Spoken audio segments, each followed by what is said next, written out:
Hey, what's up everybody? I'm Jeremy. And I'm Spencer. And we're the Movie Bros.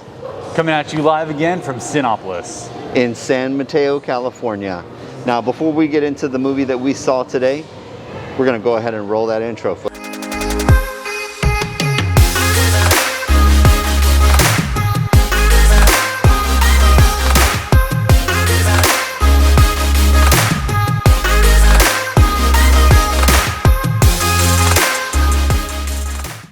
All right, everybody. Without further ado, today we saw Godzilla versus Kong. Or is it Kong versus Godzilla? Either or. I think it's Godzilla versus Kong. Yeah. Why not? You can put them in either order. Yeah, whatever. Monsters fighting more monsters. Yeah. So this was a follow-up to the movie Godzilla, King of Monsters, and also a follow-up to Kong Skull Island. Yeah, I had been anticipating this movie. This was a simultaneous release between HBO and movie theaters. Now, of course, now that movie theaters are open, we want to do our best to support our local branches. So like Spencer said, we're here to see Godzilla vs. Kong. Spencer, what'd you think? So this is directed by Adam Wingard.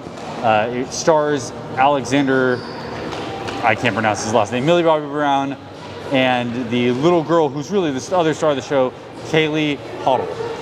I mean, for me, I thought the movie really starred Godzilla and Kong. Those are the real stars of this movie. And anyone else was kind of a supporting actor. They filled a supporting actor role versus... I mean, there weren't really... There was kind of this lack of major dialogue. I mean, it really is a monster action movie. You kind of know what you're signing up for when you come to this one. Yeah. And I think it delivers on that front. Overall, this tells the story, the kind of separate stories of King Kong and Godzilla as they exist in kind of their separate habitats. Kong is under captivity on Skull Island, or in a kind of habitat that has been created for him by humanity, just so that he can be studied. Whereas Godzilla, after having defeated previous monsters in the Godzilla King of the Monsters film, has been roaming about, leaving people in peace, when all of a sudden he attacks, unprovoked. So Godzilla does attack in this movie, and it appears to be unprovoked, but really it's a self-preservation issue. Yeah, you know, these monsters have the ability to sense danger or threats to their well-being, and Godzilla senses just that.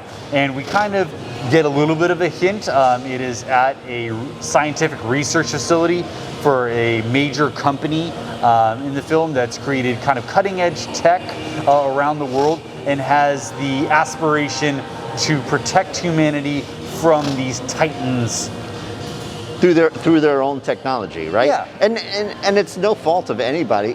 I think we're always trying to self-preservate.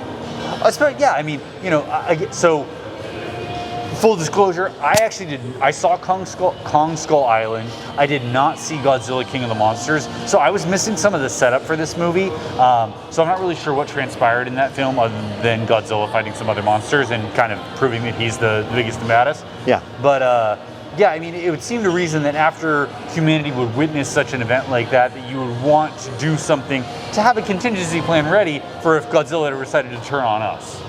Or any other apex predator. Right. Yes. What did you like about the movie? So I thought the movie was action-packed. You know, I came expecting a kind of a big blockbuster movie, lots of special effects, some pretty crazy monster battles, lots of destruction, and it delivered on all those fronts. You know, I especially love a good story. I like there to be some character development, and in the human characters, I didn't really get that on this one, but I did get a little bit of backstory on both. Well, more so Kong than Godzilla, but a little bit of each monster, and you see that they kind of have this interconnected past. It was interesting to find out a little about the background and lore of each of these monsters. So I at least liked the way that it kind of delivered that heavy action. You know, there were some times where I was sitting up in my seats. There were also some times where I was kind of falling asleep in my seat, though. I thought it was interesting, some of the perspectives that they pursued. I think this idea, and this has probably been around for a long time, this whole Middle Earth concept, but this idea of a Middle Earth and an access point in the Antarctic. I thought it was an interesting perspective. I really thought that they did a good job building and elaborating, and the special effects that surrounded building this world, I thought it was really interesting.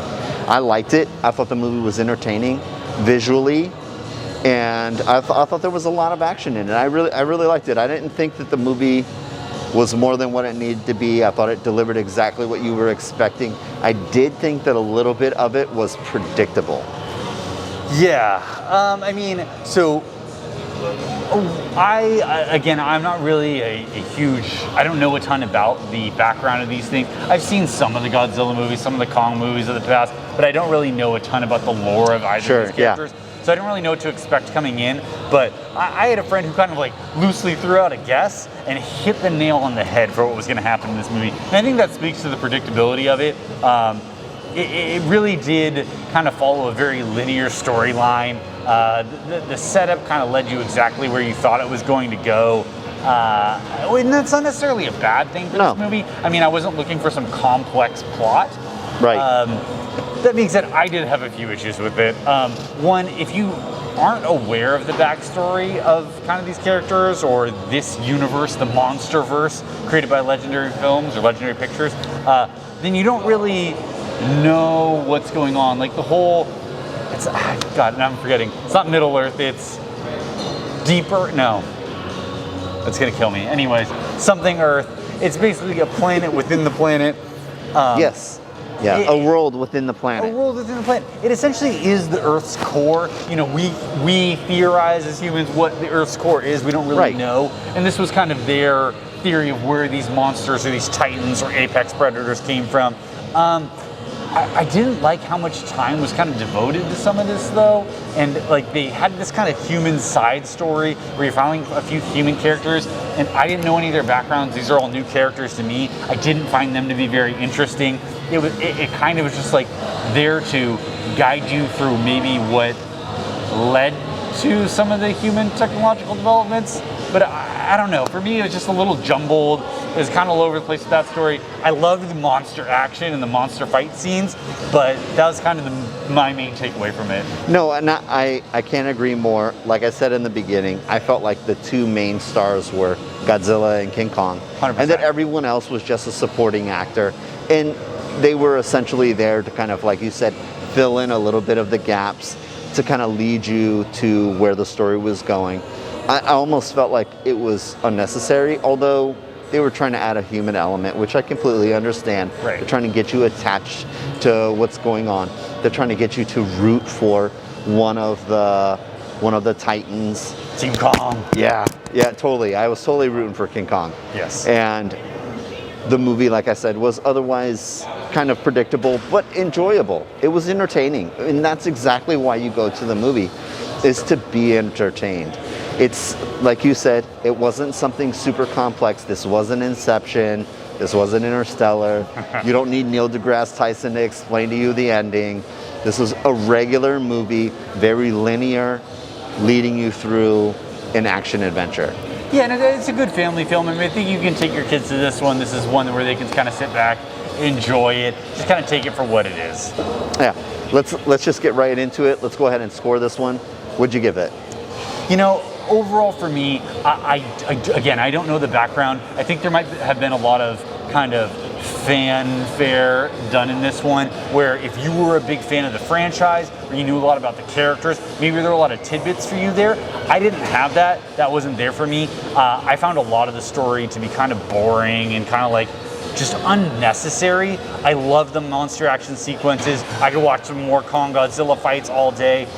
So I'm gonna give this one a 6. I think that it's a worthwhile watch. It would, like Jeremy said, very entertaining film, but the story is just a little jumbled and all over the place for me, and part of that could be because of my ignorance about the kind of franchise. Like Spencer said, I thought the movie was visually, it was really beautiful. It was entertaining.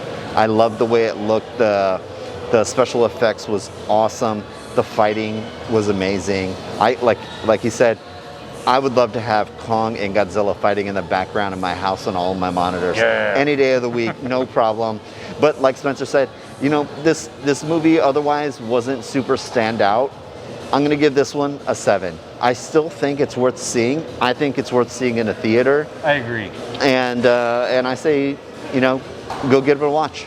Yeah, it's, you know, you can watch this one on HBO Max. If you're a subscriber, watch it at home for free, enjoy it in that venue. Otherwise, I think there was enough cool sound elements, like the music, and kind of seeing these monsters on the big screen. That's where you really want to see them. Yeah. Right? That's why we love coming to the theater. Yes. We love having it in this setting, the sound, the picture size, the atmosphere, all of it. Yep, absolutely.